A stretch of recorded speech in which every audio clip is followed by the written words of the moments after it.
2008 como parlamentar. A minha retórica sempre foi parecida com isso. Vamos lá. A questão da desconfiança, suspeição ou crítica às urnas não é algo privativo meu. Eu poderia citar vários nomes, citarei apenas alguns aqui. O senhor Flávio Dino, em 2012, quando ele perdeu a eleição, ou 2010, quando ele perdeu a eleição para o governo do Maranhão. Ele diz, eu teria um vídeo, mas foi indeferido o pedido, mas no vídeo está o seguinte: hoje eu tive a oportunidade de ser vítima de um processo que precisa ser aprimorado, ser melhor auditado, que é o sistema das urnas eletrônicas. E depois, o senhor acredita que houve fraude? Houve várias modalidades. Palavra do senhor Flávio Dino.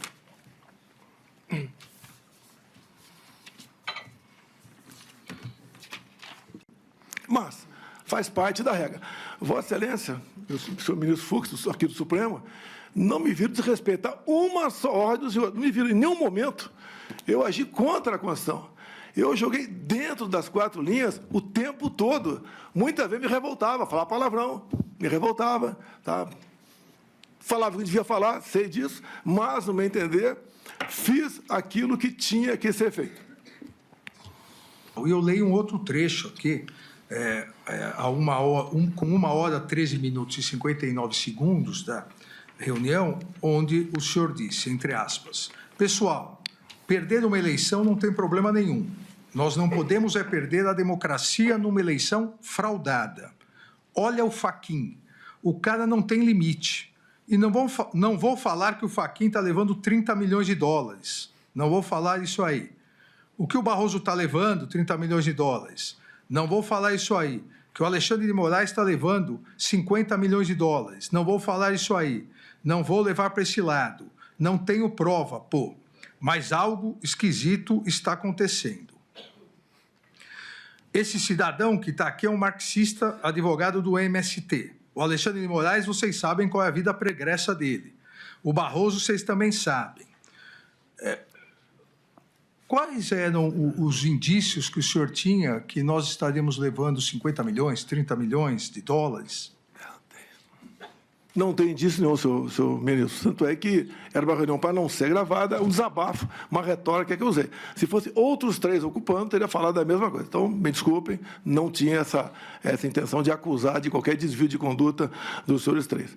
Ou seja, senhor ministro, com todo respeito, nós temos muita coisa ao nosso lado mostrando que esse sistema que está aí carece de um aperfeiçoamento, como existe, por exemplo, no Paraguai. No Paraguai, a eleição, no meu entender, ideal, o papel da urna, como passou a existir nas últimas eleições, até na Venezuela, que foi permitido lá notar que algo de anormal estava acontecendo. Nós não podemos esperar que aconteça isso no Brasil para tomar providência. E me permita aqui, eu estou baseado, as minhas críticas, eu posso ter exagerado na forma, na entonação, mas na Associação Nacional dos Peritos Criminais Federais, não sou eu que, da minha cabeça, se bem que acredito, com todo respeito, pela imunidade parlamentar, pelo fato do parlamentar ele poder usar das palavras, voto, à vontade, eu poderia lá atrás, como sempre falei isso aí, talvez esse vício eu tenha trazido para o Poder Executivo. É a acusação de fraude nas urnas eletrônicas e parcialidade da Justiça Eleitoral. Foi exatamente isso que o senhor fez? Presidente, em 2016, a senhora Dilma Rousseff reuniu-se com embaixadores. O assunto foi outro, mas ela se reuniu com embaixadores, que é uma política privativa do chefe do Executivo. 2 meses antes dessa minha reunião com embaixadores, o senhor ministro Fachin também se reuniu com embaixadores. E a ênfase foi que, tão logo o TSE concluísse a apuração, os respectivos chefes de Estado deveriam, então, reconhecer o ganhador. Essa é a norma, é a regra, só que me causou surpresa. Daí eu convidei os embaixadores para mostrar o inquérito 1361. E, com todo respeito, mesmo que seja um outro foco, um inquérito, tá? Após a minha conversa com embaixadores, no dia seguinte, ser classificado como confidencial, a gente fica um pouco surpreso com isso. E, obviamente, não foi de agora, não foi enquanto do então presidente Jair Bolsonaro. Desde 2012, no mínimo, eu sempre lutei pelo voto impresso. Nós estávamos na iminência de aprovar uma PEC dentro da Câmara dos Deputados que tratava do voto impresso. A autoria da deputada Bia Kicis, o relator, o deputado Felipe Barros. Quando, então, o senhor ministro Barroso foi lá para o parlamento, conversou com lideranças, no dia seguinte foram trocados os componentes da comissão especial, nós perdemos a votação na comissão, depois o presidente resolveu levar para o plenário, ganhamos, mas não com voto qualificado. Então, essa questão do voto impresso é uma coisa minha desde há muito tempo, como foi do Flávio Dino, como foi de outras personalidades, a mais variada possível, a maioria de esquerda. Então, se eu exagerei na retórica, devo ter exagerado com toda certeza. Mas a minha intenção, meu objetivo sempre foi mais uma camada de proteção por ocasião das eleições, de modo que evitasse qualquer conflito, né? Qualquer suspeição. O sentimento de todo mundo é que não tínhamos mais nada que fazer. Se tivesse ser feito alguma coisa, seria lá atrás, via Congresso Nacional. Não foi feito, então tínhamos que entubar o resultado das eleições e poder até a Vossa Excelência perguntar por que não passou a faixa. Eu não ia me submeter à maior vaia da história do Brasil. Sabe concordar comigo? Eu me submeter a um... mas eu não iria perguntar para o senhor. Então, não, eu sei que o senhor não ia perguntar. Mas seria uma explicação, porque alguns dizem que muita coisa aconteceu porque eu não passei a faixa. Não passei porque não me submeter a passar a faixa para esse atual mandatário que está aí. Que foi levar estudos sobre o artigo 142 e uma minuta de decreto com considerandos, uma minuta que previa a quebra da normalidade democrática? Para tratar de minuta, não. Eu lembro que ele teve lá, foi várias vezes teve no Alvorada, foi uma vez só não. Raras vezes conversei com ele.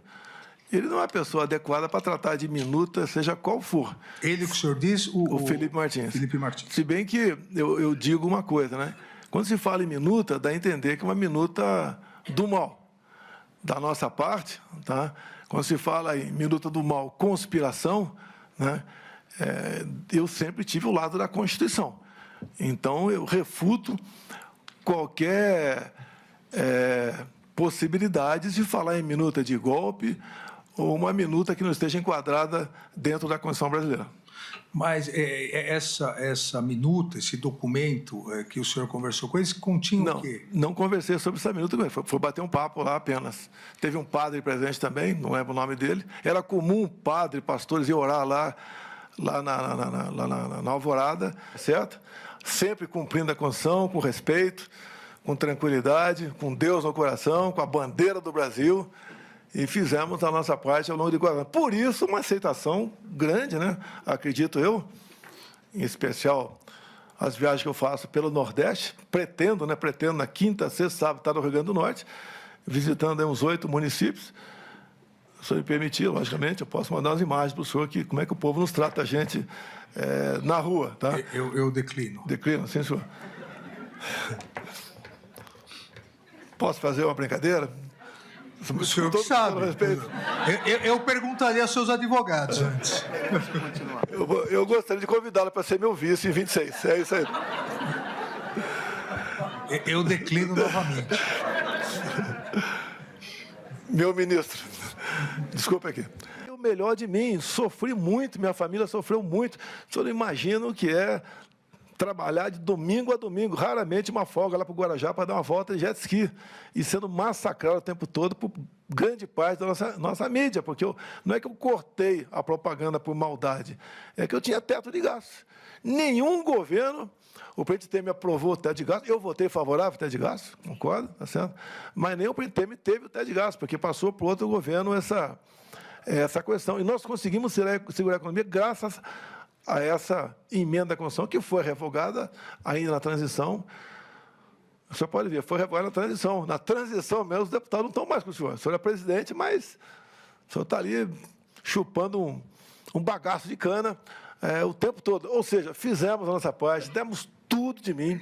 Se não fosse a campanha de Pix, que eu não fiz, eu não estaria como estaria sobrevivendo hoje em dia. 17 milhões, depois tem um pingado, chegou a 18 milhões de reais, e a gente gasta. Não pode trabalhar de graça. Então, se não for, não teria como ajudar meu filho, está nos Estados Unidos também. É outra história isso aí. Ou seja, eu agradeço. Eu dei mais dinheiro do que o Criança Esperança, inclusive, né? Senão que o pessoal gosta da gente. Mas eu, senhor ministro, do coração, fiz e dei o melhor de mim na presidência, mesmo não esperando se eleger presidente. Então, agir dessa maneira. Agora, por favor, doutor Paulo Gonet, eu não torci para o pior. Se tivesse torcido para o pior, não teria desmobilizado os caminhoneiros lá atrás. E talvez, pela minha figura, o pessoal não fez absurdo. Agora, tem sempre os malucos ali que ficam com aquela ideia, né, de AI-5, intervenção militar, que as Forças Armadas, os chefes militares jamais iam embarcar nessa, porque o pessoal estava pedindo ali, até porque não cabia isso aí, e nós tocamos o barco, né? Então, me desculpe, respeitosamente, Vossa Excelência, não estimulamos nada de anormal. Doutor Procurador. Agora, o senhor não se recorda da data, mas o senhor se recorda dessa reunião com o ministro então ministro Paulo Sérgio, o comandante Freire Gomes e o almirante Garnier? Olha, o que foi conversado nessas poucas reuniões, que teve reuniões para tratar de outros assuntos. Por exemplo, tratamos de GLO, porque os caminhoneiros estavam parando na iminência de parar sobre o que poderia acontecer com aquela multidão em frente aos quartéis. Então, teve reunião para tratar exclusivamente desse assunto. Conforme falou o Freire Gomes, talvez tenha sido nessa reunião, nós estudamos possibilidades outras dentro da Constituição. Ou seja, jamais saindo das quatro linhas. Como o próprio comandante Paulo Sérgio falou, que tinha que ter muito cuidado na questão jurídica, porque não podíamos fazer nada fora disso. Obviamente, a gente sabia disso. Em poucas reuniões, abandonamos qualquer possibilidade de uma ação constitucional. Abandonamos e enfrentamos aí o ocaso do nosso governo. Um pontapé inicial de nada. Fora daqui, a gente não tem mais o que fazer. E, rapidamente, foi decidido que nada mais podia fazer, tanto é que acalmou tudo e cada um foi cuidar da sua vida. É a segunda vez que o senhor fala isso, então acho que é importante esclarecer. O senhor está dizendo que a cogitação, a conversa, o início dessa questão de Estado de sítio, Estado de defesa, teria sido em virtude da impossibilidade de recurso eleitoral, é isso? Sim, senhor. Okay. Essa é a minha última pergunta, senhor ministro. O senhor sabe que o seu partido recorreu e perdeu, só para... Não, daquela multa, 22 milhões? Sim, perdeu no plenário do Tribunal Superior Eleitoral. Foi recurso apenas em cima da multa, então? Exato. Não do mérito? Não, de tudo. Senhor ministro relator, essa era a minha última pergunta. Eu gostaria de saber se o réu, se o senhor Bolsonaro entende que, pelo fato de não se conformar com uma decisão do judiciário, se isso se conforma com as quatro linhas da Constituição, convocar comandantes militares para debater o assunto. Olha, foi um convite. Por que comandante militar? Tem a mesma formação minha, fizemos a mesma academia, fizemos as mesmas escolas de aperfeiçoamento. E o militar, nas horas boas e ruins, estão contigo. Eu não tinha clima para convidar ninguém para discutir qualquer assunto. Sobrou a eles, né? Até como um desabafo ali, não entre nós, eu para com eles.